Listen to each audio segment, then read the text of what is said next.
wabarakatuh. Alhamdulillahirabbil alamin alladzi ahyana ba'da ma amatana wa ilaihin nusyur. Asyhadu an la ilaha illallah wahdahu la syarika lah wa asyhadu anna Muhammadan abduhu wa rasuluh sallallahu alaihi wasallam la nabiyya ba'da. Wa qala Allah ta'ala fil Qur'anil Karim, a'udzu billahi minasy syaithanir rajim. Bismillahirrahmanirrahim. Ar-rijalu qawwamuna 'alan nisa'i bima faddala Allahu ba'dahum 'ala ba'd wa bima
sehingga kita masih bisa melakukan ibadah salat fardu subuh kita secara berjamaah di masjid yang sama-sama kita cintai. Mudah-mudahan semua pengorbanan waktu dan tenaga kita, ibadah yang kita lakukan pada pagi hari ini dibalas oleh Allah dengan pahala yang berlipat ganda. Amin ya rabbal alamin. Kemudian salawat dan salam kita doakan kepada Allah sampai disampaikan kepada Nabi besar kita yaitu Nabi Muhammad sallallahu alaihi wasallam. Allahumma shalli ala sayyidina Muhammad wa ala ali sayyidina Muhammad.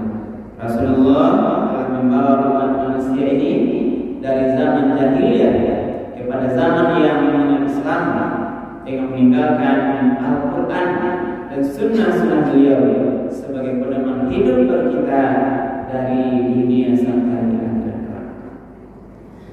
Ibu dan bapak para jemaah yang dimuliakan oleh Allah, pada subuh kali ini dasar kajian tausiah kita adalah Al-Quran surat An-Nisa ayat 34. Surat An-Nisa ayat 34 ini Ibu dan bapak itu berbicara tentang persoalan keluarga, rumah tangga. Di salah satu ayat yang berbicara tentang akhwal syakhsiyah, persoalan termasuk dalam berumah tangga. Pangkal ayat ini itu seri wadana, yaitu ar-rijalu qawwamuna 'alan nisa. Potongan ini sangat sering wadana. Tapi ini panjang ya. Kalau barisnya lebih kurang 5,5 baris. Jadi pagi ini kita akan mencoba mengkaji secara utuh apa makna yang terdapat dalam Al-Quran surat An-Nisa ayat 34. Mari waktu balik kepada Bapak. A'udzu billahi minasyaitonir rajim. Bismillahirrahmanirrahim. Ar-rijalu qawwamuna 'alan nisa. laki-laki adalah qawwam 'alan nisa bagi wanita. Tapi karena ini berbicara tentang persoalan keluarga, rumah tangga, maka ulama tafsir memahami yang dimaksud di sini adalah para suami. Jadi suami itu dia qawwam. Apa makna qawwam? Pemimpin. Apa yang mana lain? Yang menjaga, yang mengayomi, yang melindungi. Berarti Allah yang mengangkat kami laki-laki ini Bapak sebagai pemimpin. Suami-suami diangkat, Allah yang mengangkat, bukan manusia. Jadi Allah menetapkan hak kepada para suami itu, dialah qawwam yang memimpin dalam rumah tangganya, menjadi pemimpin bagi istri-istrinya. Qawwam yang memimpin, melindungi, mengayomi. Dan ini harus dia amalkan ya.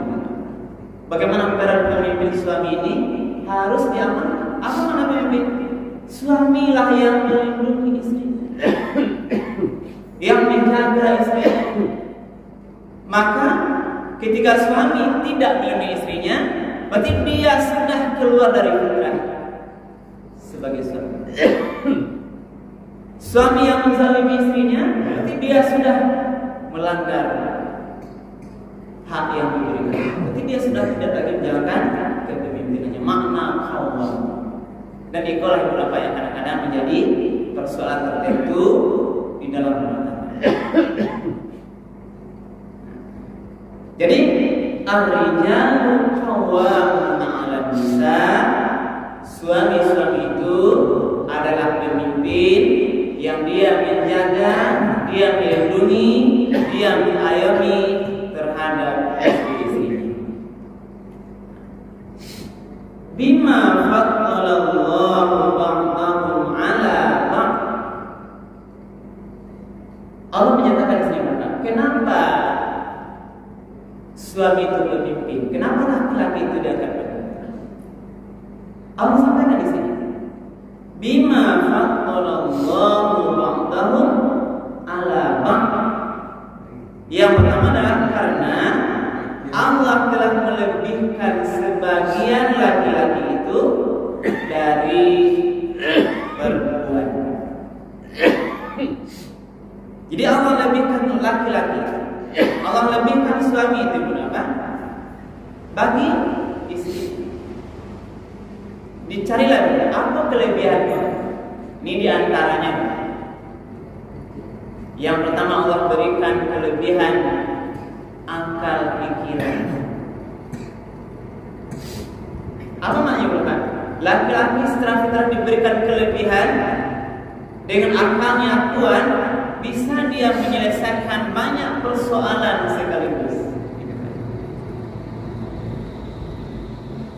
Nah, sehingga kadang membedakan mereka akan nampak mereka perbedaannya. Ketika istri ada masalah, ketika suami ada masalah, itu kecenderungannya Allah lebihkan laki-laki ini bisa menyelesaikan persoalan dalam banyak persoalan. Kalau masalah itu, ada masalah lain, dua, tiga, sampai banyak persoalan, dengan akal yang Allah berikan, dia bisa menyelesaikannya dengan tenang. Ini konsep kelebihannya begitu. Bukannya itu tidak mampu. Secara fitrah ibu, kalau ada masalah, bagaimana dia bu? Kebanyakan menangis. Ya bu. Ada masalah, dia kadang-kadang sering meneteskan air mata. Kalau ibu artinya, dia kadang-kadang diam ya ibu. Tapi air matanya lah kalau berarti sedang masalah. Harus paham macam itu. Apakah itu masalah kadang-kadang masalah keuangan, masalah bertetangga. Ada suatu saat istri-istri itu dia kadang tidak mengucapkan dengan suaranya, bang, udah masalah kok masalahnya 1, 2, 3 oke. Tapi kadang-kadang dia hanya mengeluarkan air matanya. Iya bro, iya bro, kasih ibu. Ini sebagaimana. Jadi kata Allah menyatakan, kenapa laki-laki datang ke Jibril? Karena Allah lebihkan dia dari perempuan. Apa yang kelebihannya? Allah berikan kekuatan tenaga yang lebih dari bibi. Jadi ini fitrahnya, Allah berikan tenaga yang lebih kuat, sehingga dia bisa kadang mengangkat barang-barang yang berat yang ibu tidak mampu. Jadi kekuatan tenaga itu fitrah Allah yang menyatakan. Allah berikan laki-laki kelebihan akal pikirannya, kelebihan kekuatan tenaganya. Kalau sama kakek, dialah kami. Kalau yang berat-berat dengan sini. Nah, ini diberikan di antaranya oleh Allah, itulah kelebihan. Lalu apa lagi? Kelebihan yang diberikan Allah, wa bima anfaqu min amwalihim. Jadi Allah angkat suami ini pemimpin. Yang pertama Allah berikan dia kelebihan yang dipahami, kita lihat sebagai penasarannya adalah kelebihan akal pikirannya dalam menyelesaikan semua masalah karena dia pemimpin. Kemudian kelebihan kekuatan tenaga setelah fitrah diberikan kepada laki-laki. Lalu juga wa bima anfaqu min amwalihim, karena Allah juga memberikan kepada suami itu kewajiban nafkah dari hartanya.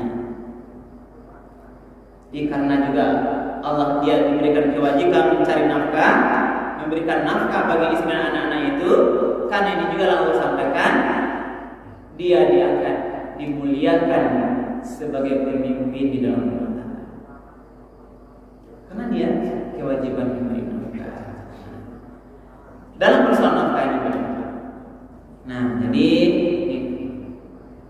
walaupun kita lihat ini sebagian itu dalam persoalan mencari uang, itu ada satu keluarga yang pendapatan istrinya lebih dari suaminya.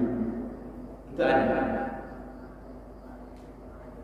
Lalu sebagian lain karena kelebihan suami istri yang sudah bisa mencari, sudah bekerja, yang kadang kalau dihitung nominal uangnya lebih dari suami ini dia harus tetap memahami dia tetap menjadi di rumah tangga dipimpin oleh suaminya. Tidak akan berubah, tidak akan bisa hak kepemimpinan itu kepada istri walaupun gaji istri itu lebih ganda dari suami. Apa maksudnya ini?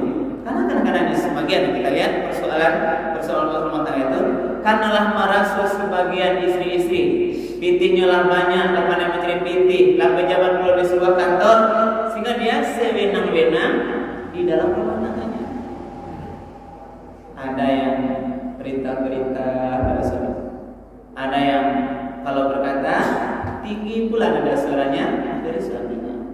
Walaupun suami tidak begitu, walaupun suami sudah pensiun, tapi dia harus pandai-pandai menyampaikannya. Maka nanti disampaikan oleh Allah berikutnya kriteria istri yang solehah. Nah, jadi persoalan keuangan, persoalan nafkah itu adalah kewajiban kami suami ini wajib mencari. Lalu bahwa istri kalau dia membantu rumah tangga ini sangat mulia, menjadi tambahan amal ibadah bagi dia, walaupun ini tidak wajib. Tambahan amal ibadah, ikhlas alhamdulillah. Maka yang pertama bersyukurlah bapak-bapak kita yang mungkin diberikan rezeki oleh Allah, diberikan istri yang juga mencari, yang bekerja, itu membantu kita. Ini adalah sebuah kemuliaan, keutamaan yang mulia diberikan Allah. Maka jangan sampai nanti buat sia-sia kamu oleh istri kita ya Pak Ji ya. Inilah mantau ada bakar aja sehari yang mau aja kan. Tapi ajak memanggil di rumah. Istri sudah bekerja, lah pulang untuk nafkah. Tapi kadang-kadang ini terlupakan. Nah, kita lanjut. Lalu setelah bicara itu apa kata Allah? Fasali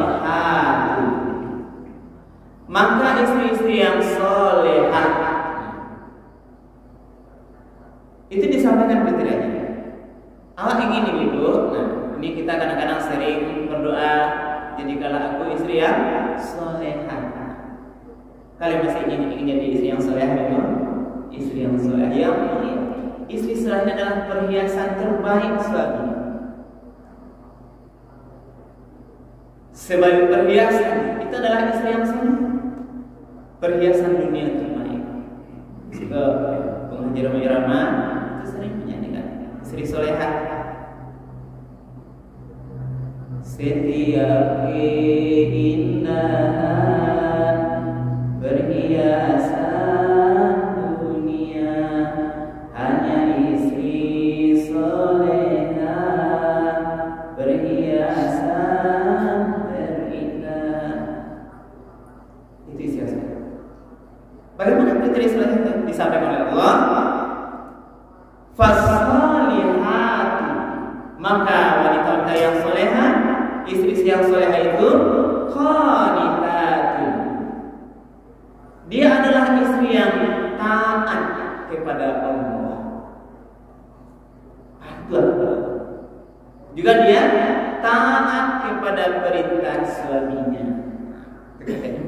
Jadi istri yang solehah itu, wanita yang solehah itu qanitat, dia patuh pada perintah Allah. Sembahyang dilarang, juga ada zakatnya, puasanya, semua perintah Allah. Dia patuh kepada perintah Allah. Kemudian juga seperti itu juga istri yang soleh itu dia patuh kepada perintah suaminya. Maka juga menyampaikan di antara beberapa ciri istri soleh itu adalah iza amarta ata'atka.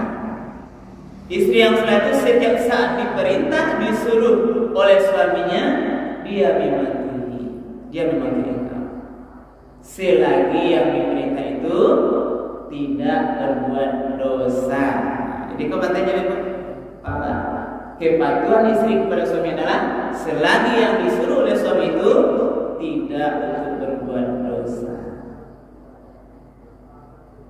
Kira-kira ibu ada tak suami yang menyuruh istrinya membuat dosa? Baik, Bu. Itu di luar, bukan di sini cek. Jadi konsep kepatuhan istri soleh itu adalah dia mematuhi, patuh kepada Allah, juga patuh kepada suaminya selagi yang disuruh itu tidak berbuat dosa. Lalu apa lagi karakternya dalam itu istri yang soleh itu? Hafizatul lil ghaibi bima hafizallah. Dia menjaga dirinya, hafizatul lil ghaibi, dalam kondisi lain, kondisi suaminya tidak bersama dengan dia. Dia di rumah, suami tidak di rumah, dia menjaga dirinya, hafiz.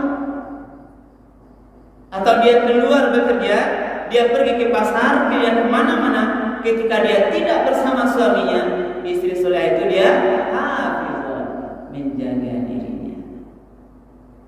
Kenapa? Lil ghaibi bima hafizallah, sebagaimana juga Allah telah menjaga dirinya. Jadi menjaga diri.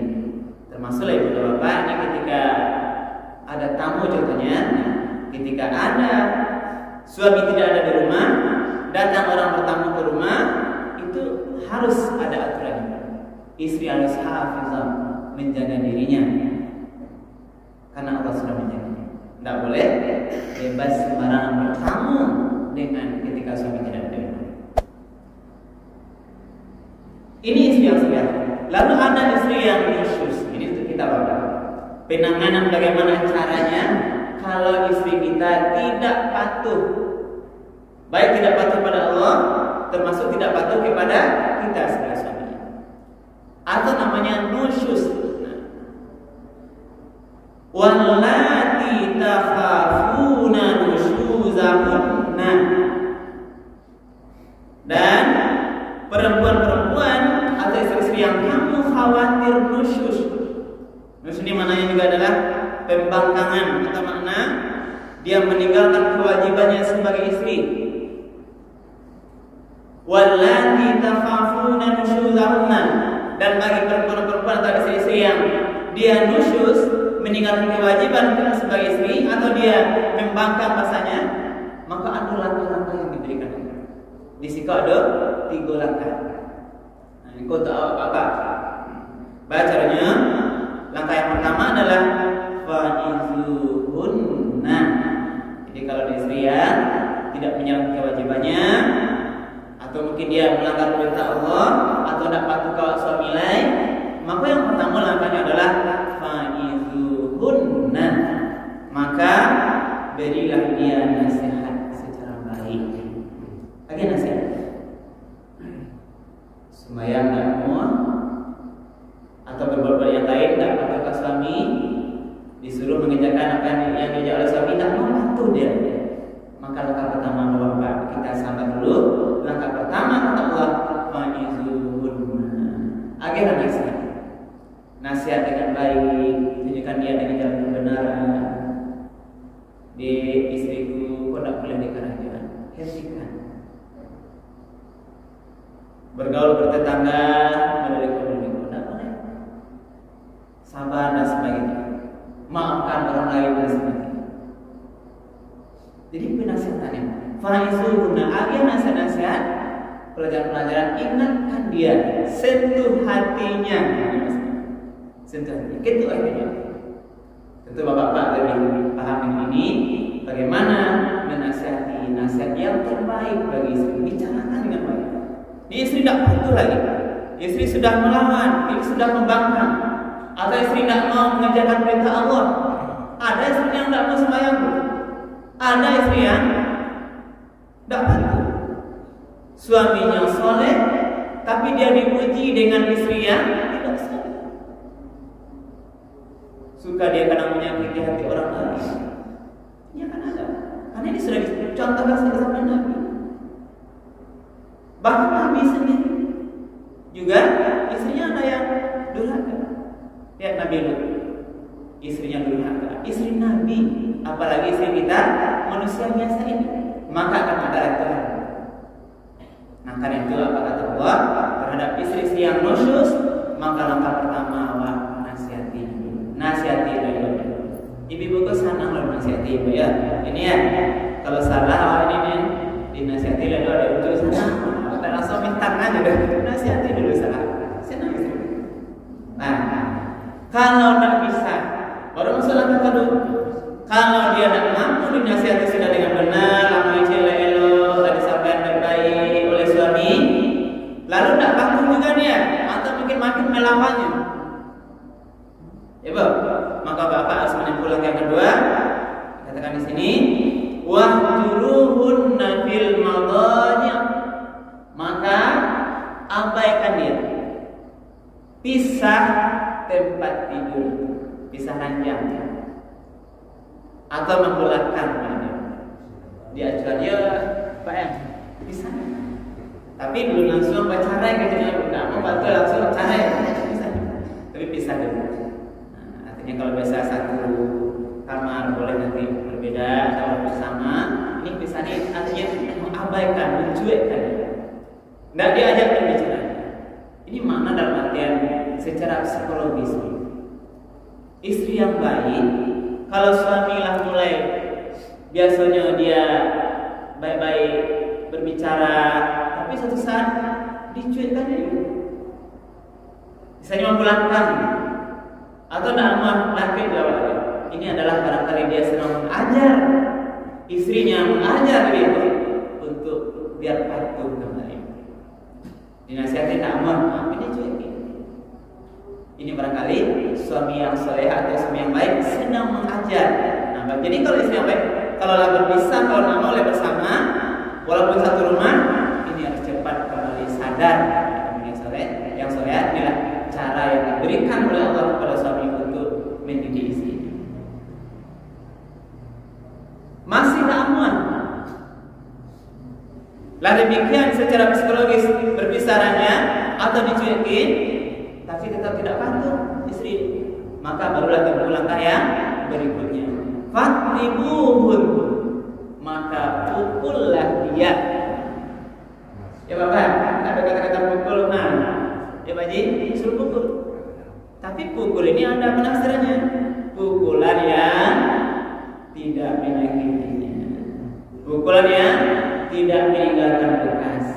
Pukulan ya, tidak boleh di wajahnya. Berarti pukul makna, pukul mendidik. Karena kalau pukul yang berbekas, yang lawe kok panjangnya masalah besar. KDRT. Apa nih? Rizky Bilar ya. Ini artis dari Kanada. Tapi sila-sila di mawanya. Jadi itu bahasa. Jadi makna mukul makna ada dikatakan di sini boleh pukul istri itu, tapi pukul dalam makna pendidikan. Makna meninggalkan istri terhadap kesalahannya. Tidak boleh pukulan yang meninggalkan bekas, tidak boleh dipukul di wajahnya, tapi pukulan dalam makna mendidik. Sekedar. Lalu ternyata dikatakan kalau dipukul dia itu sudah dinasihati, patuhnya balik. Apa kata suami lain? Kalau dia sudah patuh kembali, fa'in ata'nakum, kalau dia sudah patuh kepada engkau, sudah menaati kembali, fala tabu alaihinna sabila, maka suami tak boleh mencari-cari balik kesalahannya. Dia sudah patuh dengan patuh balik nasihati atau bisa raja atau dipukul tadi, patuh di iyo dah, minta maaf. Awak salah, ya salah, mohon maaf. Insyaallah ke depan bisa lebih baik. Artinya apa? Ketika istri patuh, maka suami tidak boleh lagi. Fa in ata'nakum fala tabu alaihinna sabila. Maka ke depannya tidak boleh naik mencari-cari kesalahannya yang alami. Rasa saya masalah, kalau ada masalah baru, dibuktikan dalam melihat boleh. Ini mana? Inilah suami. Nah, lalu Allah tutup ayatnya, Innallaha kana aliyan kabira.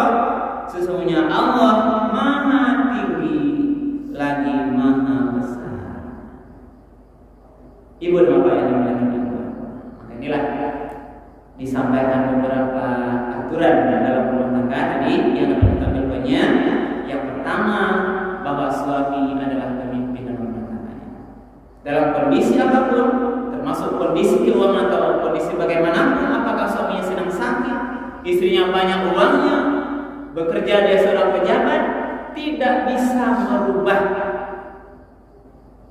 hak kepemimpinan dalam rumah tangganya. Maka istri dalam kondisi apapun, ketika dia sudah kembali ke rumah, dia harus tinggalkan jabatannya, dia tinggalkan kondisi keuangannya, dia di rumah patuh kepada kepemimpinan suaminya. Itu mana saja. Lalu apa? Disampaikan tadi, kelebihan kepemimpinan itu diberikan oleh Allah, karena Allah telah melebihkan suami itu, baik dari segi akalnya diberikan bisa menyelesaikan banyak persoalan, termasuk kelebihan tenaganya. Lalu apa lagi? Ayat kemananya terhadap. Nah, disampaikan tadi istri itu ada dua macam. Yang pertama ada istri yang solehah. Istri yang solehah itu dia patuh pada Allah dan patuh pada perintah suami. Yang kedua, istri solehah itu adalah yang selalu menjaga dirinya dimanapun dia berada, ketika dia tidak bersama suaminya, karena Allah sudah menjaga. Lalu ketika istri itu yang nusyus melawan dia atau membangkang, maka suami menempuh 3 jalan. Yang pertama, nasihati dengan baik. Yang kedua, pisah saja. Yang ketiga, pukul dia dengan aturan tadi.